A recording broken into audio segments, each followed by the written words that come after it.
Hello guys, welcome back to our channel. আমি সুদীপ, আমি Rahul. So আজকে আমরা চলে এসেছি আবার আমাদের একটা রিয়াকশন ভিডিও নিয়ে। আর আজকে ভ্যালেন্টাইন্স ডে অ্যান্ড সরস্বতী পুজো একসাথে পড়েছে, ডেটা খুব স্পেশাল। এবং অঙ্কুশদার আজকে মির্জা আমরা রিয়াকশন দেবো, টিজার বেরিয়ে গেছে সেটা তোমাদের বন্ধুরা। তো আমরা সকালে মানে আজ রাত মাঝরাত কী বলছি, রাত 12টার সময় বেরিয়েছিল।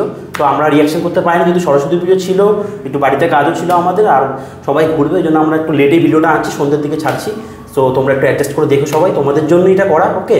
তো আর এখানে মির্জা এই বইটা অঙ্কুশদার নিজের প্রোডাকশন হাউস থেকে আনছে, ঠিক আছে? প্রথম ফার্স্ট মুভি কমার্শিয়ালি করছে। এর আগে আমরা এটা একটা অ্যানাউন্সমেন্ট ভিডিও আই থিঙ্ক ছিল, করেছি, তোমরা একটা চেক করে নিতে পারো। আমরা ডিসক্রিপশানে মানে ভিডিও শেষে লিঙ্ক দিয়ে রাখবো, ওকে? তো চলো এই ভিডিওটা আমরা স্টার্ট করি। আর সবাইকে জানিয়ে দিই হ্যাপি সরস্বতী পুজো, হ্যাঁ, হ্যাপি ভ্যালেন্টাইন্স ডে। আর ভিডিওটা অবশ্যই সাবস্ক্রাইব, মানে চ্যানেলটাকে সাবস্ক্রাইব করতে থাকবে। হ্যাঁ, তো চলো আমরা ভিডিওটা স্টার্ট করি।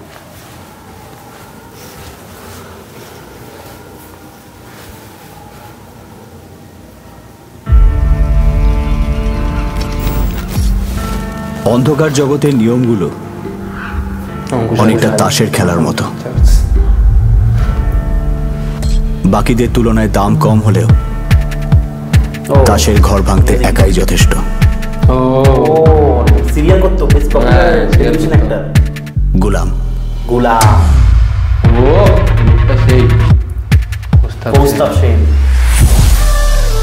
খেলায় সব থেকে রঙিন তাস, যে সঠিক চালে রং পাল্টাতেও পারে। রানী। এই রাজা মানুষদের বুঝিয়ে নয়, কুপিয়ে রাজত্ব করে। বাদশাহ। এবার পালা সব থেকে দামি তাসের, যার কাছে সবাই খোটা সিক্কা।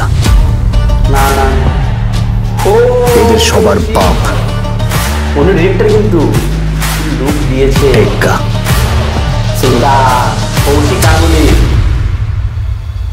কিন্তু খেলায় এমন একটা তাসও থাকে যার জন্য কোনো নিয়ম তৈরি হয়নি,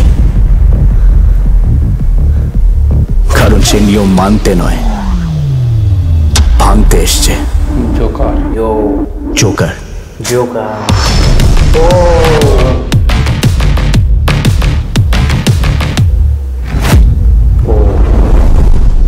সুপারম্যান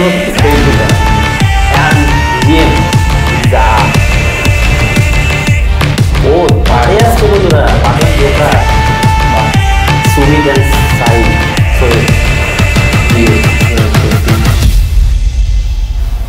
সুন্দর।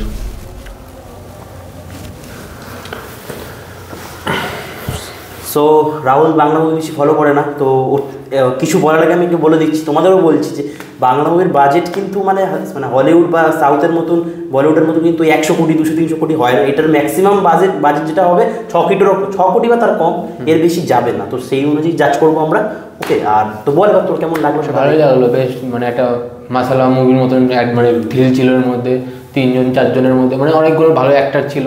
মনে হয় কাস্টিংও খুব ভালো করেছে। তো মনে হয় বইটা ভালো হবে, যেহেতু পার্ট 1 জোকার, এখন বলতে পারছি না কী হবে, তো দেখা যাক কী হয়। হ্যাঁ, আর আরেকটা কথা আমাদের বলতে চাই যে পপার ক্যারেক্টারগুলো ইন্ট্রোডিউস করেছে, আর যে অঙ্কুশদা নিজের প্রোডাকশন, নিজে হিরো বলে নিজেকেই পুরো দেখিয়ে গেছে, এটা কিন্তু করেনি। সবাইকে পপার স্পেস দিয়েছে।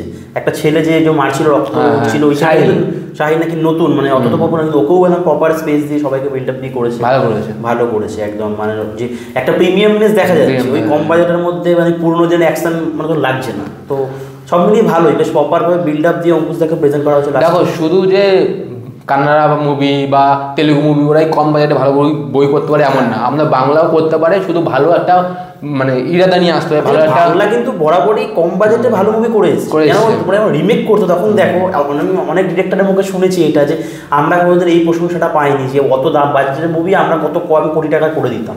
তো বাংলা জানে যে আমার বা বিদেশ বা ধরো এখান দিয়ে যারা বলিউডে কাজ করতে যায়, সৃজিত মুখার্জি, তারপর আরও অনেক কিছু, তারা নাকি গল্প করে যে ওখানে গিয়ে ওই অফিসে গিয়ে ধরো বলে যে আমরা এত কোটি টাকায় মুভি হয়, আমরা অবাক হয়ে যায় নাকি শুনে যে বাংলাতে এত কোটি টাকায় মুভি হয় এত কম টাকায়। তো আমাদের সুযোগ দিতে হবে।